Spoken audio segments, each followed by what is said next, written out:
Hello everyone, I Rachna H. Kalapnavar, lecturer in Electrical and Electronic Department, Jain Polytechnic, Belgavi. Today in this video, I am going to cover about the transistor biasing from the transistor and MOSFET unit. For more videos, subscribe my Architect YouTube channel. What are the objectives of today's video means? First we'll see about the transistor biasing and types of transistor biasing, and in that we'll see about the voltage divider bias method. So first, transistor biasing. What is the meaning of transistor biasing? It is nothing but applying a DC voltage across the junction of the transistor.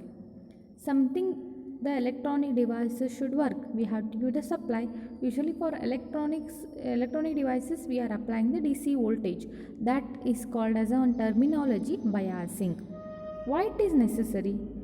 See, in the transistor particularly, two PN junction is there. One is emitter base junction, one more is base collector junction. To keep emitter base junction always forward bias and to keep the collector base junction always reverse bias, it is necessary to bias the transistor. And DC operating point is nothing but it is a stable condition to operate the transistor. Means if any, we'll set some certain limit of current and voltage, particularly when it is work properly. That condition is called as a DC operating point, and all the biasing should, whatever the types of biasing we are using, it should be stable. It should give the stable DC operating point. Means if it is any variations, then it should not change their characteristics. So in that, first methods of transistor biasing, one is a fixed bias circuit, next collector to base bias circuit, next emitter bias circuit, next will be voltage divider bias method. So to operate the transistor and it should be stable, we should get the stable operating point. The most effective biasing method is voltage divider bias method. So we'll discuss that one now. Voltage divider bias method.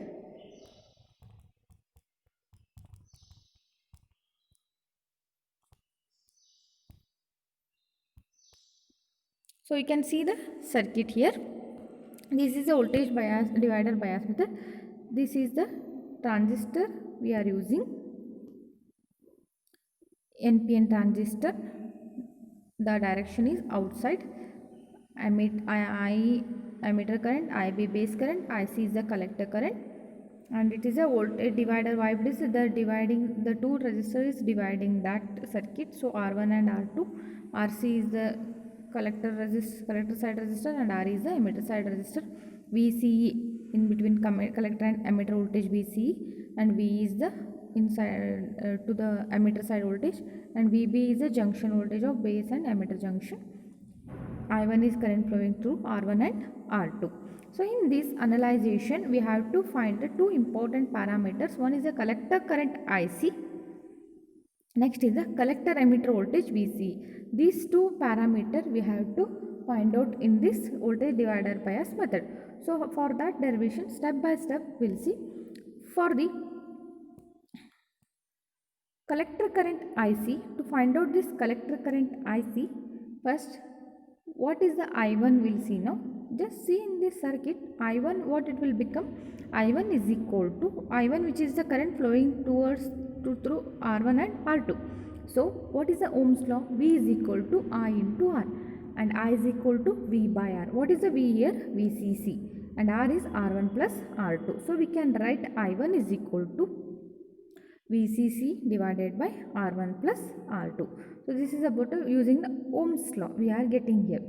Next, V2 is equal to I1 into R2. Here the voltage drop across resistor R2, V is equal to I into R, I1 into R2. We know that I1 is equal to VCC divided by R1 plus R2 from the previous equation. So we have to substitute this one into I1 into R2. Then what will happen? V2 is equal to VCC divided by R1 plus R2 into R2. Next, what we have to do? Applying the KVL to this base circuit. If we apply this KVL to the base circuit, we have to write the equation for V2. V2 means nothing but the voltage drop across this resistors R2. What will become V2? V2 is equal to VBE and plus VE. VBE plus V, this circuit, base circuit we are telling this one, only we are applying the KVL, Kirchhoff voltage law, that is nothing but I into R. Or voltage drops we have to write here, total voltage drops. So V2 is equal to VBE plus VE, only consider this base circuit. So that time we will get the equation V2 is equal to, V2 is nothing but voltage drop across resistance R2. So V2 is equal to VBE plus V, only consider this circuit, this is base circuit. We applied the KVL for this circuit only. Then what happened? VE. What is the VE? VE is equal to I into RE. Ohm's law. V is equal to I into R. What is the current through this resistance RE? IE. And resistor is RE. So VE is equal to I into R. I into RE will be getting. So what we need? IC. See, in the basic definition of our transistor action, the current IE is equal to IB plus IC. If we consider IB is very less due to the lightly doped, so we can write IE approximately is equal to IC. That point you remember. Then we'll write first IE is equal to, bring this IE this side, then what happen, this V2 is equal to minus VBE divided by RE. Just you are shifting all these terms to this side. Then we'll get the I is equal to, V2 will be here, VB is here. If it is going that side of the negative equal to, then it will become negative. So V2 minus VB. Here into is there. If it is going that side, then it will become the divided. So RE divided by. I told that I is approximately is equal to IC. Then we'll be getting the final equation as V2 minus VB divided by RA. This we got the collector current IC. So IC is equal to V2 minus VB divided by RE. This is the first concept we covered, that is to find out the collector current IC. Next we will find out the VCE, that we will see in the next slide. How to find out the VCE now. Now collector emitter voltage, apply KVL to this collector side now. Okay. If you apply the KVL to the collector side, what will happen? VCC is equal to, or everywhere you take the voltage drops. So if you come to this section, you apply the KVL to like this. So VCC is equal to IC into RC, the collector current into RC. Next here is which voltage? VCE, and here is the IE into RE.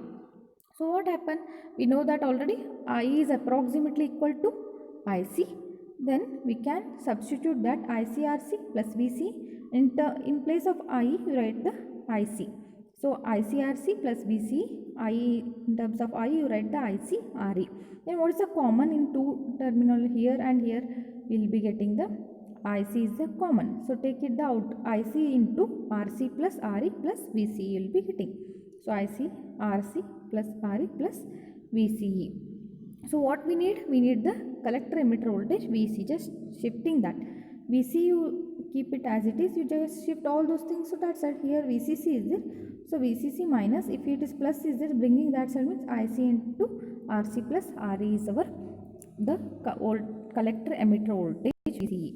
So to find out in the voltage divider bias method, we are finding the collector current IC and the VCE, collector emitter voltage VCE, by applying the KVL to the base circuit and KVL to the collector side. So this is the analyzation of the voltage divider bias method. So in this video we discussed about what is a transistor biasing and what is the necessary. Why it is necessary? Transistor biasing is just to apply the DC voltage to the junction of the transistor, and why it is necessary to keep EP junction forward bias and base collector junction reverse bias. And in that we discussed the most important type of biasing method, voltage divider bias method. We analyze in this circuit and find out the current IC and VCE. Thank you.